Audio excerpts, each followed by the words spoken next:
psixoloq özünə deyən hər kəs psixoloq deyil və özünə psixoloq deyən də müalicə aparıb nevroz sağaltmaqla məşğul olmalı deyil. Ona görə 3-5 aylıq kurs keçirib, sonra ümumi psixologiya universitetlərdə ümumi psixologiya təhsil alıb, sonra pasientlə işləməkləri doğru deyil. Düşüncə dəyişməsi, hisslər dəyişməsə davranış dəyişməsi. Ona görə burada psixoterapiya lazımdır. İnsan yeni düşüncə formalaşdıra bilər və o yeni düşüncə yeni neyron arası əlaqələr yaradır. Yeni yollar, sinir yolları yaradır. Və deməli, xarakterim dəyişə bilərmi? Dəyişə bilər. Salam, hər vaxtınız xeyirli olsun, doktor, necəsiz? Sağ olun, buyurun Seydə xanım. Doktor, bugün istəyirəm ümumiyyətlə psixologiya haqqında danışaq. Psixologiya nədir bir elm kimi? Bu barədə məlumat verə bilərsiniz, zəhmət olmaz? Psixologiya haqqında çox belə elm uyğun olmayan söhbətlər var. Psixologiya haqqında yanlış fikirlər var. Yaxşı, vacibdir. Siz ilk baxışdan elmi söhbət oxşaya bilər, amma elmi söhbət deyil. Bilməlisiniz ki, psixoloq özünə deyən hər kəs psixoloq deyil və özünə psixoloq deyən də müalicə aparıb nevroz sağaltmaqla məşğul olmalı deyil. Ona görə deyək, psixologiya bir elm kimi, bugünkü müasir psixologiya, düzdür, sözün mənası ruh haqqında elm olsa da, ruhu öyrənmir. Ruhu spiritual sahə öyrənə bilər, ruhu biraz başqa bir sahə sayılır, amma sırf elm kimi bugünkü psixologiya insanın ki biopsixososial varlıqdır deyirlər. İnsanın bədəni var, insanın var psixologiyası, bir də var cəmiyyətdə ünsiyyətləri. Düzdürmü? Bunu Dünya Səhiyyə Təşkilatı deyir ki, insan biopsixososial varlıq kimi biopsixososial cəhətdən ifadə olmalıdır. Və onun psixoloji sahəsini psixologiya elmi ümumiyyətlə öyrənir. Yəni psixologiya ümumi öyrənən elmdir. Psixologiyanın tətbiqi tərəfləri sonrakı söhbətdir. Psixologiya ümumiyyətlə elmdir. Yəni təsvir eləyir, tədqiqat aparır, nəticələr çıxardır. Nə ilə məşğul olur? Bizim var düşüncəmiz, yəni bizim rasional fəaliyyətimiz var, bizim var emosional fəaliyyətimiz, yəni hisslərimiz var, bir də var bizim davranışımız. Bu üç aspekt ki var bizdə. Düşüncə, onun yaratdığı hisslər və düşüncə ilə hisslərin birgə yaratdığı övladı olan davranış. İnsanın düşüncəsi, o düşüncədən hansı hisslər yaranır, o hisslər və o düşüncə hansı davranışa gətirib çıxardır. Bunu, yəni sadə izahatını verirəm, psixologiya elmi bugünkü gün müasir dövrdə öyrənir. Və psixologiyanın içində qolları var, sosial psixologiya var, tətbiqi psixologiya müxtəlif sahələrdə var, idarə etmə psixologiyası var, klinik psixologiya var, müxtəlif psixologiya sahələri var, ailə psixologiyası anlayışı var. Və baxır da, yəni hara psixologiya baxsa o sahənin adını götürür. Ona görə psixologiya ümumi geniş sahədir. Mən psixoloqam deyən adam müalicə mütəxəssisi olmamalı. Psixoloq konsultant o ayrı şeydir, işlədirlər o söz. Amma ümumiyyətlə psixoloq elm adamı deməkdir. Məsələn, mən özümə psixoloqam deməyim doğru olmaz. Çünki mənim təhsilim klinik psixologiyadır. Psixologiyanın tətbiqi tibbi sahəsi mənasındadır. Aydındır. Yəni sırf xəstəliklərlə də işləyən mütəxəssis. Gəlin onda klinik psixologiyanı da izah edək. Bəli, zəhmət olmasa. Klinik psixologiya, yəni klinika sözü var, klinika, tibb elminə. Başqa sözlə də tibbi psixologiya deyirlər. Nədir görürsünüz? Tibbi və ya klinik psixologiya. Bu o deməkdir ki, insan nevrozların və digər psixi pozuntuların dərmansız müalicəsi deməkdə korreksiyası ilə məşğuldur. Klinik psixoloq konfliktlərlə də məşğul ola bilər. Klinik psixoloq ümumi konsultasiyalar edə bilər. Klinik psixoloq psixokorreksiyadan tutmuş psixoterapiyaya qədər məşğul ola bilər. Klinik psixoloq testləri aparır, insanın psixoloji durumunun psixopatologiya, patopsixologiya bunları araşdırır. Yəni bu ayrı bir tətbiqi psixologiya elmidir. Yəni ümumi psixologiyanın içində hesab olunsa da ayrıca bir elm sahəsi kimi inkişaf edir və praktik tibbi sahəyə yaxın bir elmdir. Ona görə 3-5 aylıq kurs keçirib, sonra ümumi psixologiya universitetlərdə ümumi psixologiya təhsil alıb, sonra pasientlə işləməkləri doğru deyil. Düzdür, hüquqi tənzimlənməsə də bu proses hələ ki təəssüf ki, amma mənəvi cəhətdən doğru deyil. İnsan ümumi psixologiya oxuyub, bu praktik gəlirlər, görürsünüz, ümumi psixoloqlar gələr bizdən tədris alırlar, dərs alırlar, təkmilləşirlər, pasientlə, insanla, klientlə işləməyi öyrənirlər ki, sonra gedib işləsinlər. Hətta doktor, hazırda bizdə psixologiya ilə dəhşət vəziyyətdədir ki, ümumiyyətcə psixologiya təhsili, ümumiyyətcə yəni psixologiya təhsili olmayan, Yəni sadəcə adını 2 dənə kurs keçib koç qoyanlar onkoloji xəstəni sağaldıram, nevrozu sağaldıram Yəni bu deyə ayrı bir yazırlar. Yəni bu şarlatanlıq mövzusudur. insanlara çox yalançı ümidlər vermək də çox dəhşətli vəziyyətdir. Bəli, var elə bir şey. Var cəmiyyətimizdə, amma bizim məqsəd öz tərəfimizin, yəni çıxışı düzdür. Elə insanlar var, biz onu toxunacağıq, amma qaranlığı qamçılamayacağıq da, çalışacaq insanların beynində işıq yandıraq ki, bax klinik psixologiya nədir? Klinik psixoloq diplomu olan insandır. Məsələn, mənim baza tibb təhsilim var, plus ikinci ali təhsil kimi klinik psixologiya təhsilim var. İkinci ali təhsil formatında diplom olaraq, diplomlu mütəxəssis kimi. Üstəgəl çoxlu sertifikatlarım, kurslarım var və bütün psixanalizə qədər mən onun içindən keçib öyrənməyə çalışmışam ki, bugün sizin xidmətinizdə ola bilək bu sayədə. Ona görə biləsiniz, ümumi psixologiya var, bir də klinik psixologiya var. Biz klinik psixoloq kimi psixoterapiya ilə məşğul oluruq. Aha, aydın. Təşəkkür edirəm aydınlıq gətirdiyiniz üçün. Bir də tez-tez verilən belə bir suallar var. Klinik psixoloq və yaxud da psixoloqla psixiatrın fərqi, nevroloqun fərqi, hansı halda psixoloqa və yaxud da psixoterapevtə və yaxud da nevroloqa gedək, ya hansı halda psixiatra getməliyik? Bu suala aydınlıq gətirə bilərik zəhmət olmasa. Bu bəli, mübahisəli mövzular yaradır. Ümumiyyətlə psixoloq dedim elm adamı sayılmalıdır. Ümumi psixologiya mütəxəssisi. Onu qoyduq qırağa. Gələk klinik psixoloq. Klinik psixoloq psixi patoloji vəziyyətlərin nevrotik tipli pozuntuların əsas korreksiyası ilə məşğul olur. Amma ağır psixi pozuntular var ki, psixiatr onlara dərman yazanda onlara əlavə psixoterapevtik dəstək verə bilər. Və klinik psixoloq testlər aparır və psixoterapiya ilə məşğul olur. Test aparıb psixi vəziyyəti təyin eləyir, onu psixiatrlara kömək üçün eləyir. Əlavə olaraq da nevrotik pozuntularla psixoterapevtik dərmansız işləməyə, korreksiya eləməyə ixtiyarı var. Bu klinik psixoloqdur və mənim tutaq ki, nevrotik tipli psixi pozuntum varsa, obsessiv kompulsiv pozuntum varsa, depressiyam varsa, ailədə konfliktlərim varsa, uşaqlıq travmalarla bağlı problemim varsa və s. və axır mən klinik psixoloqa getsəm yaxşıdır. Savadlı klinik psixoloq ağır psixi pozuntu ilə bağlı məlumatlı olmalıdır ki, lazım olsa onu psixiatra yönləndirə bilsin. Məsələn, mənim tibbi savadım var, tibbi bazam var, həkim bazam var, bir-iki ixtisasım. Ona görə vacib olanı ayıra bilirəm. Biz psixiatriya da keçmişik və ikinci ali təhsilimdə mən psixiatriya keçmişəm ayrıca. Psixiatrik ağır pozuntular var, onları yollayırıq psixiatr. Məsələn, hansı ağır pozuntular? Yəni şizofreniya şübhə varsa, bipolyar pozuntuya şübhə varsa, ahıl yaşlarda psixozlar var, onlara şübhələr varsa biz yollayırıq psixiatra təyinat versin, sonra biz dəstək müalicəsi aparırıq. Klinik psixoloq və psixoterapevt kimi. Deməli, psixoterapevt nədir? Avropadakı psixoterapevt sözü ilə bizdəki mənaçaları dəyişir. Amma mən Avropadakı psixoterapevt sözünün tərəfdarıyam. Orada psixoterapiya ilə məşğul olmaq üçün bazı ixtisasın həkim olmalı deyil. Və olması heç çox vaxt uyğun da məsləhət də görülməyə bilər. Psixoterapevt nə deməkdir? Psixoterapiya ilə müalicə aparan, müalicə deyil, terapiya aparan deyək. Yəni tibbi müalicə deyil bu. Bu öz psixologiyam vasitəsilə qarşımdakı pasiyentin psixologiyasını dəyişdirmək metodudur. Dərmanla yox, psixologiya vasitəsilə. Yəni psixoterapevt, həkim, tibbi ixtisası, diplomu yoxsa dərman yaza bilməz. Amma həkim o bazalı ixtisaslı tibbi mütəxəssis ki var ki, psixoterapiya ilə məşğul olur, o dərman təyinatı verə bilər. Müəyyən sərhədə qədər həkim kimi özünə ixtiyar verə bilər. Yəni psixoterapevt ümumi sözdür. Klinik psixoloq da psixoterapevt ola bilər. Hətta bazı ixtisası nevroloq olan da psixoterapevt ola bilər. Ümumi psixoloq da gəlib psixoterapevt ola bilər. Və psixiatr da psixoterapevt ola bilər. Psixoterapiya bir psixologiya ilə müalicə edir və bunu hər sahə mütəxəssisi öyrənib apara bilər. Mən həkim bazalı psixoterapevtəm, klinik psixologiya mütəxəssisiyəm. Amma adam da var ki, məsələn, psixiatrdır, dərmanlarla da müalicə apara bilər, psixoterapiyanı da bilir, psixoterapevt kimi də fəaliyyət göstərə bilər. Yəni psixoterapevt bu deməkdir. Psixiatr yəni nədir? Bir mühəndis də bunu edə bilər?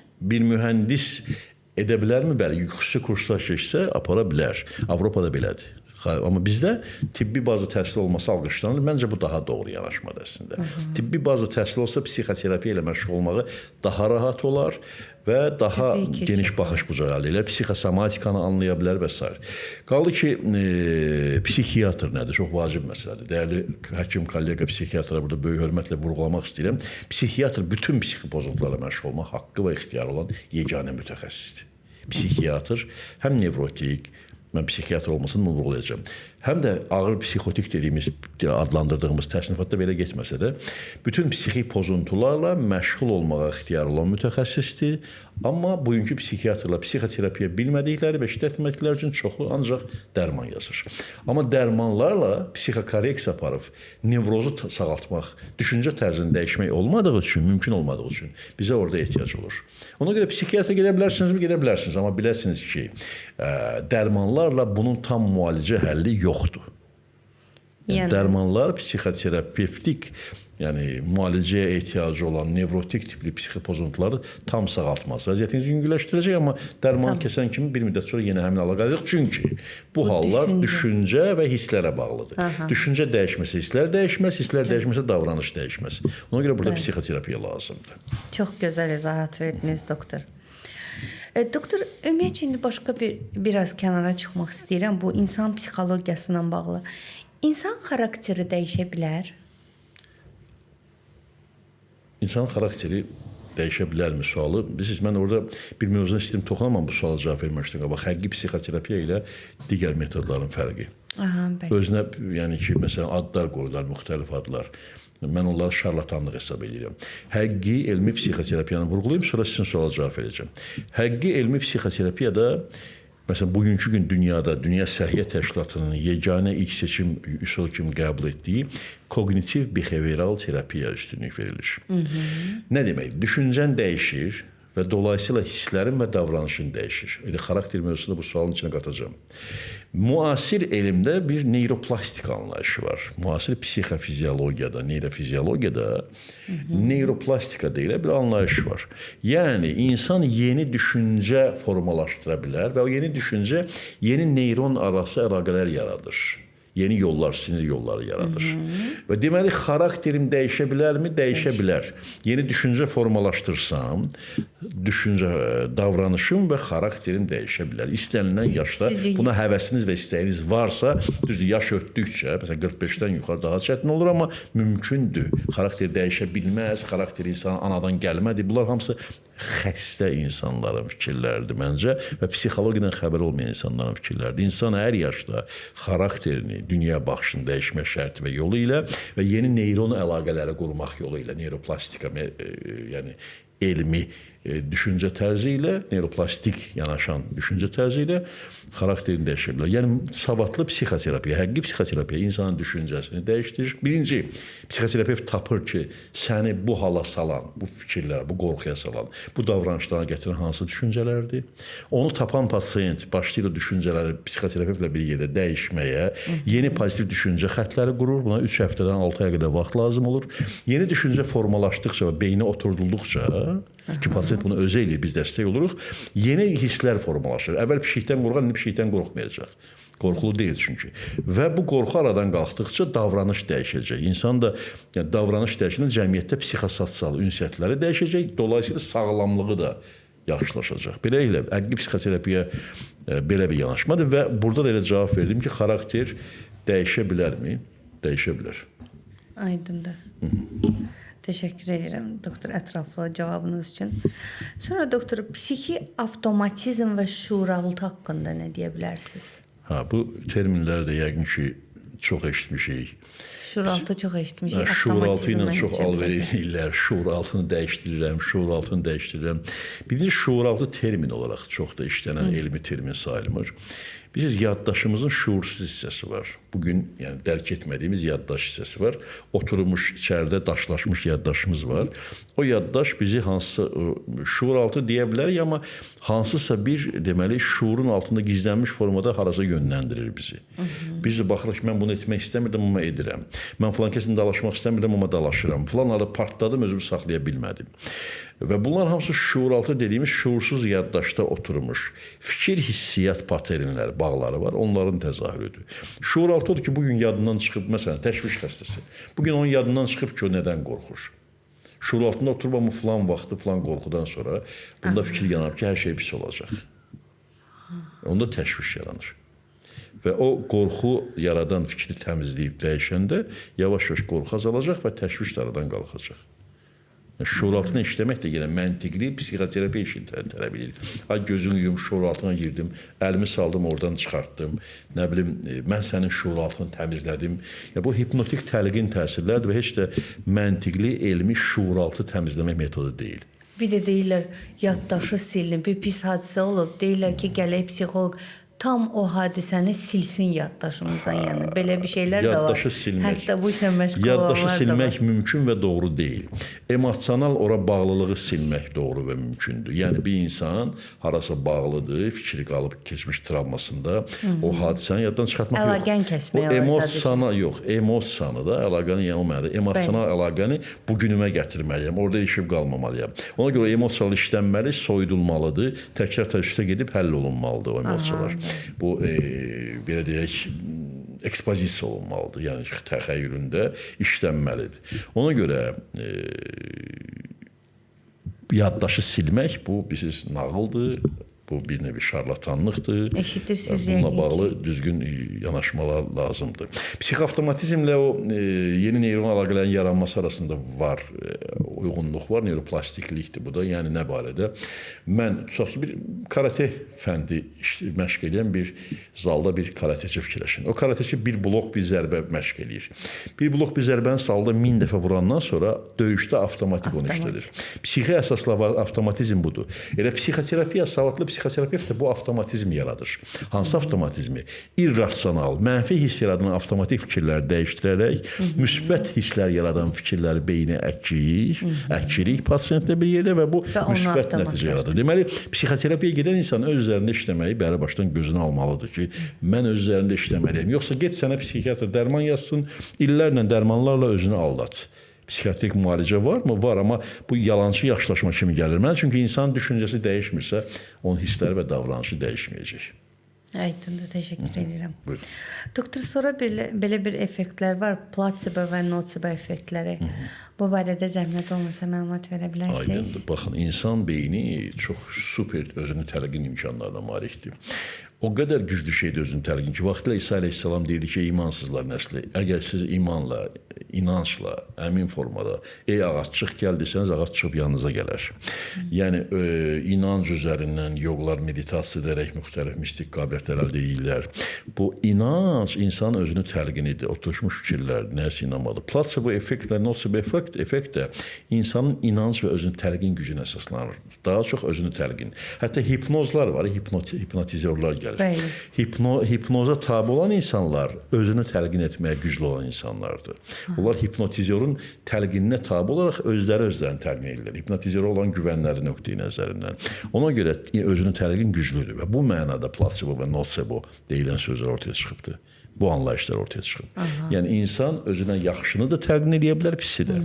Plasebo nədir? Mən bir dərman içirəm, yaxşılaşıram. Amma dərman adı altında mənə o dərmana oxşayan, amma içində heç nə olmayan, içi boş bir toz da versələr, mənə o dərman kimi təsir edə bilər. Onda bu olur plasebo effekt. Yəni dərmanın özü yoxdur içində, amma dərmanın effekti qədər effekt hiss edirəm. O qədər özümü təlqin imkanım güclüdür ki, mən özümü yaxşı hiss etməyə başlayıram. Halbuki dərmanın özünü içməmişəm, amma mənə o dərman adı altında başqa bir şey veriblər. Notsibo adına. Notsibo odur ki, mən saf bir suyu dəqiq inansam ki, bu zəhərdir, o cür inancla və özünün təlqinlə içsəm, o su mənim əhvalımı pisləşdirəcək. Və başqa sözlər, əgər mən həyatımda yaxşılıqlara inanıb, yaxşılıqları düşünsəm, yaxşı olacaq təlqinlər apara bilsəm, daha çox yaxşı olma ehtimalı var. Və pis olacaq. Pis əşəməsində mənim bəxtim yoxdur. Harada bir varsa gəlib qapar məni deyən özünüzü kodlaşdırmalar yapacaqsınızsa, bu olacaq notsibo effekt verəcək və negativ bir vəziyyətə gəlib düşəcəksiniz. Və bunu nəzərə alın. Ki, yaxşı desəniz çox vaxt yaxşı olur, pis deyəndə çox vaxt pis olur. Bu bizim psixofizioloji, elmi bir tərəfimizdir. Yəni, elmi əsaslar olan tərəfimizdir. Elmdə plasebo effekt ona görə işlənir bu söz kimi. Aydındır. Təşəkkürlər, doktor. Və son sualım belədir. İnancların insan həyatında rolu haqqında qısaca məlumat verə bilərsiniz, zəhmət olmasa? İnanclar insan həyatında rolu əvəz olunmazdır. Bayaq dedik psixoavtomatizm, bayaq dedik neuroplastiklik. Yəni beynimizdə bizim formalaşan şeylər var. Fikirlər var, avtomatik fikirlər var. O fikirlər inancların, yəni inanclar o fikirlərdir. Məsələn, daha doğrusu inanclar təlqin olunmuş fikirlər, daha dəqiq desək. Məsələn, uşaqlıqdan deyirlər Allah var. Əgər bir niyə Allah var, Allah necədir, Allahın varlığı məntiqlə tapmırıqsa bu inancdır. O tutmuşuq beynimizə bizim inandığımız, güvəndiyimiz biri buna bizə deyib və bu bizə inanca çevrilib. Bu birinci növ, yəni introyektiv inanc, beynimizə yeridilən inanclar var. İnanc var ki, özümüz həyat təcrübəsi qazanmışıq. Bir dəfə pişik qabağımızdan keçib, sonra görmüşük pis oldu işlərimiz, elə hər dəfə pişik keçibsə işimiz pis olacaq deyən, həm kütlədə belə inanc var, həm də sənin şəxsi həyatından da bu inanc otura bilər. Bu da introyektiv inanc kimi, bəli, bu da beynimizdə oturan inancdır. Yanlış, irrasional bir fikir paternidir. Müsbət inanclar da var. Məsələn, Allahın varlığı ilə bağlı inanc müsbət inancdır. Bir şərtlə ki, səni müsbət ilə aparıb çıxarsın. Yəni, pozitiv yanaşmalardan ortaya çıxan davranış ortaya çıxsın daha doğrusu. Ona görə inanclar beynimizdə oturtduğumuz, məntiqi əsasını düşünmədən oturtduğumuz bir anlayışlardır. Allahın varlığı, ata-ananın sözünə baxmalısan. Bu inancların altında rasional fikirlər, yəni məntiq yata bilərmi? Yata bilər. Amma o inancı beyninə yedirdən insan çox vaxt məntiqsiz yedirilir. Məntiqdən sonra inanc oturtmaq olar. O da bir vaxt dediyim kimi, yəni psixoterapiyaya qayıdırıq. Amma məntiqsiz oturulan inanclar daha çox olduğu üçün insanların, yəni bəzən həyatlarında irrasional davranışlar ortaya çıxır. Üstəgəl inanclarla bizi idarə edirlər. Kütlə idarə olunur. Ona görə inancların insan həyatında rolu danılmaz və əvəzsizdir və o qədər vacibdir ki, inanc rolu. Dini inanclar üzərindən terapiya metodu var. Buna transpersonal psixoterapiya deyirlər, tanınmış metodlardan biridir. Nədir? Transpersonal hallara, meditasiyaya girmək, dini inanclar üzərindən deməli olan hallara girərək, o halları müsbət istifadə edərək insanın psixi halını yaxşılaşdırmaq. Bu da transpersonal psixoterapiya metodu yaradır. Yəni inancları psixi fəaliyyətlə məşğul olan mütəxəssislər bilməlidir. O inancların insan həyatına təsirini bilməliyik və o inanclarla işləməyi də bacarmalıyıq. O inancları dağıtmağa da, yeni inanclar, müsbət, düzgün, rasional inanclar formalaşdırmağa da bacarmalıyıq. Yəni inanc deyəndə hamısı negativ deyil də. İnancın pozitivi də ola bilər. Aydın doktor, təşəkkür edirəm bütün suallara ətraflı cavab verdiyiniz. İcazə versiniz yekunda bir ümumiləşdirər deyərəm. Demək istəyirdim. Çünki mən düşünürəm ki, bizim bu qısa formatda hər şeyi çatdırmaq olmur. Çalışmırıq ki, sizə 1 saat söhbət eləyək. Çünki 1 saatlıq söhbətə dinləyən qulaq asan yoxdur. Amma bugün çalışdım, bir neçə bazanı çatdırım. Yəni, sonda bir də deyim onu ki, psixologiya bir elmdir, klinik psixologiya ondan çıxan tətbiqi elmdir.